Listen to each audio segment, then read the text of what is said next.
बोले बांके बिहारी लाल की जय। श्री कृष्ण भगवान की जय। वासुदेव भगवान की जय। बंधुओं, पिछली कड़ी में हम अर्जुन की उस जिज्ञासा को सुन रहे थे जो उसने कृष्ण से स्थित प्रज्ञ व्यक्ति के लिए की थी, जो अपनी कर्म के धर्म में निष्ठा को लेकर के कर्म को निष्ठा के साथ करते हुए जो जीवन जीता है, उस स्थित प्रज्ञ व्यक्ति के बारे में अर्जुन की 4 जिज्ञासाएं थीं। आज कृष्ण उन चारों जिज्ञासाओं के बारे में क्रमशः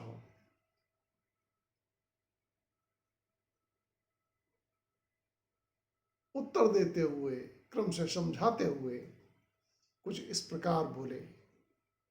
पहली जिज्ञासा कि धर्म पालन करने में, जो कर्म संबंधी धर्म है, उसको निष्ठा से करने में एकाग्र व्यक्ति का क्या वर्णन है, कैसे वो जाना जाता है, कैसे कोई व्यक्ति अपने आप को स्थित प्रज्ञ समाधिस्थ समझ सकता है, इस बारे में बताते हुए कृष्ण 55वें श्लोक में इस प्रकार बोले। कृष्ण उवाच प्रजाहाति यदा कामान् सर्वान् पार्थ मनोगतान्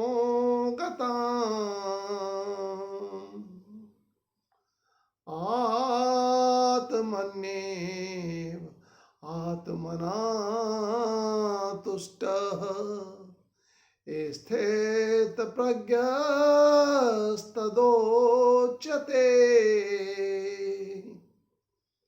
कृष्ण बोले, प्रजहाति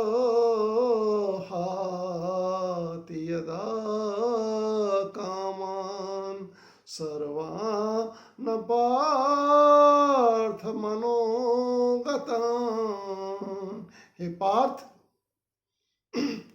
अरे अर्जुन, मन में सक्रिय सभी प्रकार की भोगों की कामनाओं को जब कोई व्यक्ति शांत पाता है, अपने आप को भोगों की कामनाओं से मुक्त पाता है, जब उसमें भोगों को भोगने की कामना शांत हो चुकी होती है,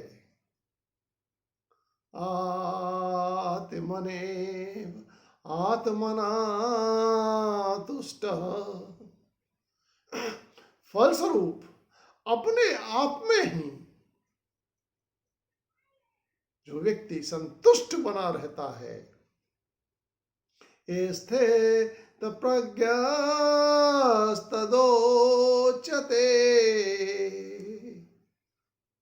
तभी वह कर्म संबंधित धर्म के पालन में एकाग्र चित्त कहा जाता है, समाधिस्थ कहा जाता है, कर्म को निष्ठा के साथ पालन करने वाला धर्मावलंबी पुरुष कहा जाता है।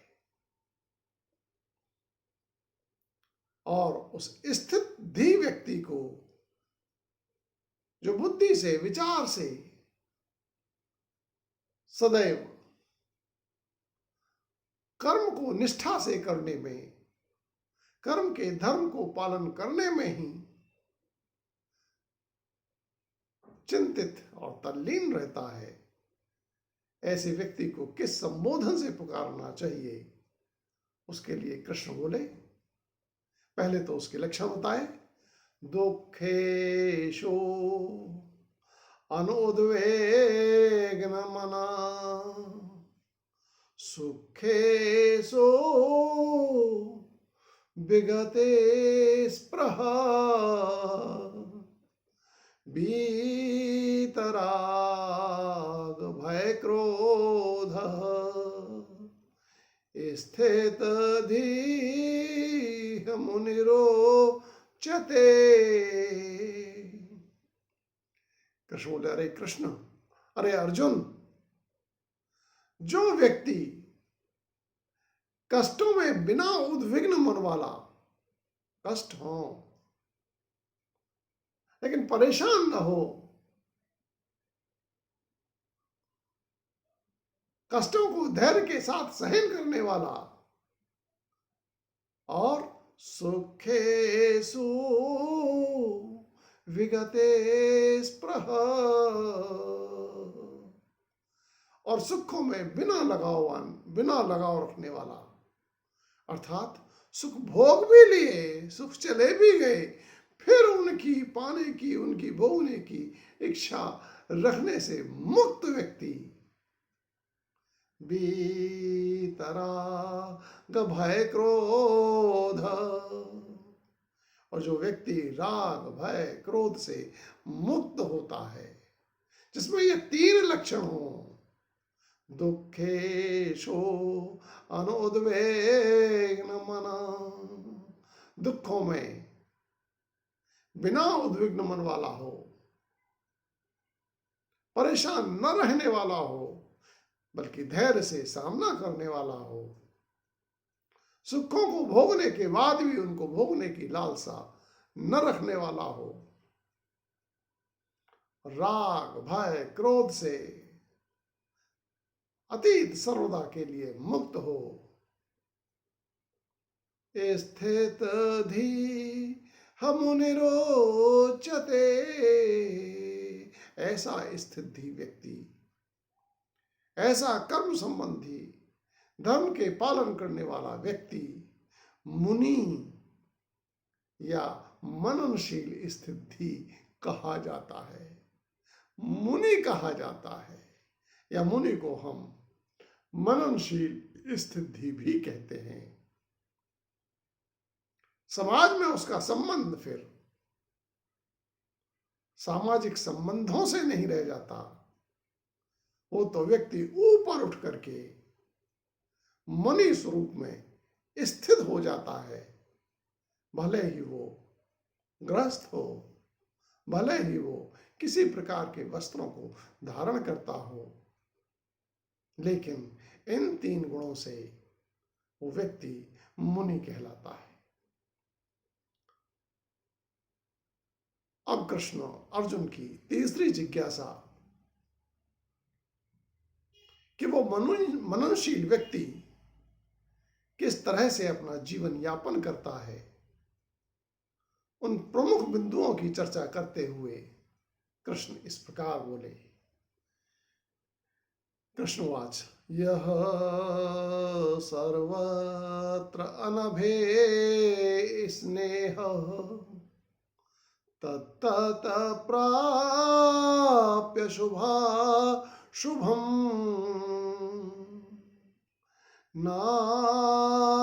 नाभिनन्दन्ति न द्वेष्टि तस्य प्रज्ञा प्रतिष्ठिता।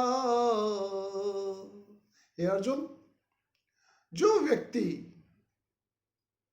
यह सर्वत्र अनभे स्नेह तत्तत प्राप्य शुभाशुभम, जो व्यक्ति खास खास शुभ अशुभ परिणाम को प्राप्त हो करके किसी खास विशेष शुभ और अशुभ परिणाम के प्राप्त होने पर बिना लगाव के रहता है, उन परिणामों से अपना संबंध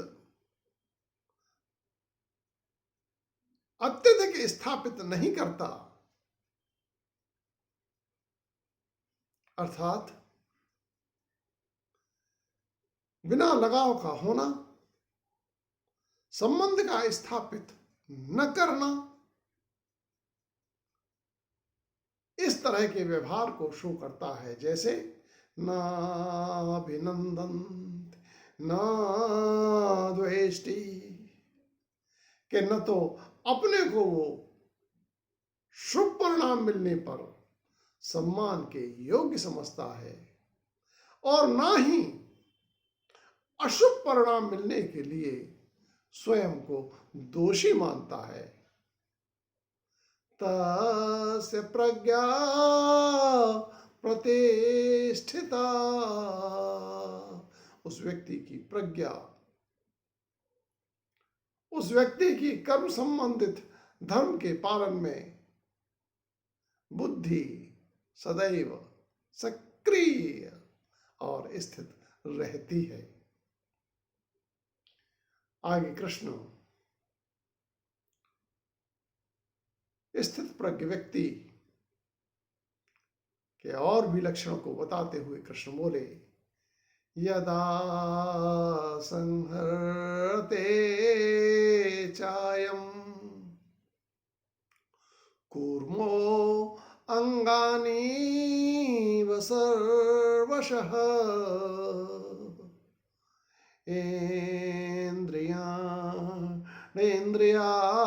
इन्द्रियार्थेभ्यः तस्य प्रज्ञा प्रतिष्ठिता,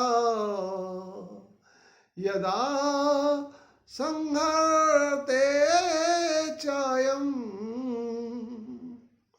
कूर्मो अंगानि सर्वशः। हे अर्जुन, जिस तरह कछुआ बाह्य खतरा होने पर,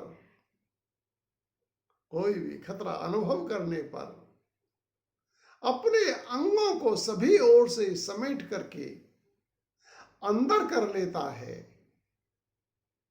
इंद्रियार्थेभ्यः,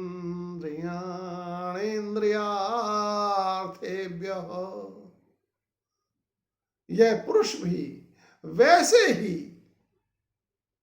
अर्थात यह स्थित प्रज्ञ व्यक्ति वैसे ही विषयों में फंसने का खतरा होने पर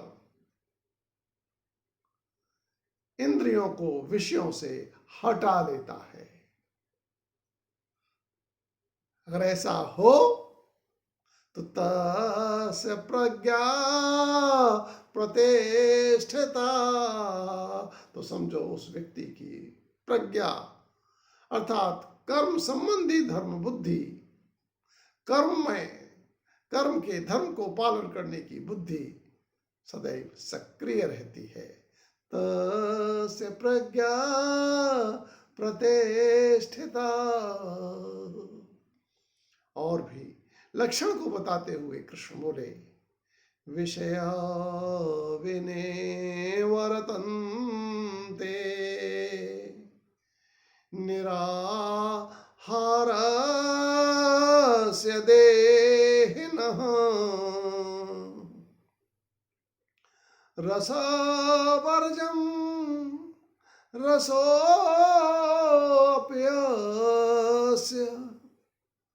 परं दृष्ट्वा निवर्तते।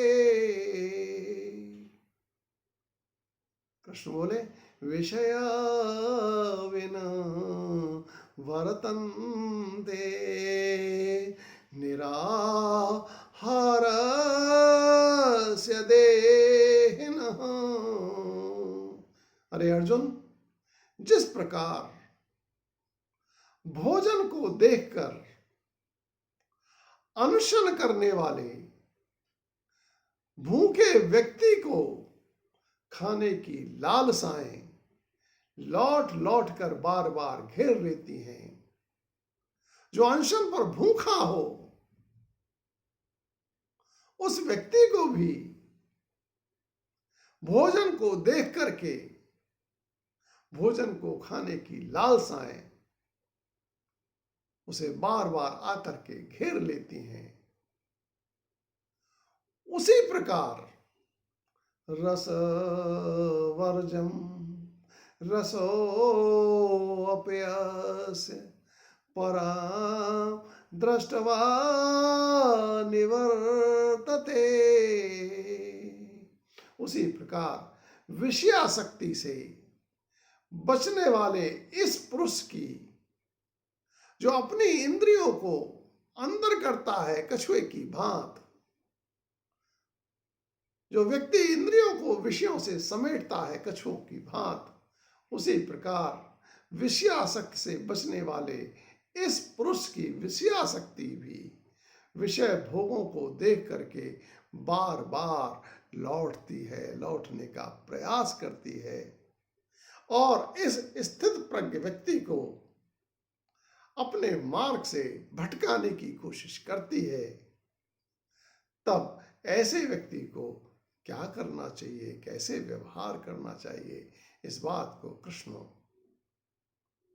अगली कड़ी में बताएंगे।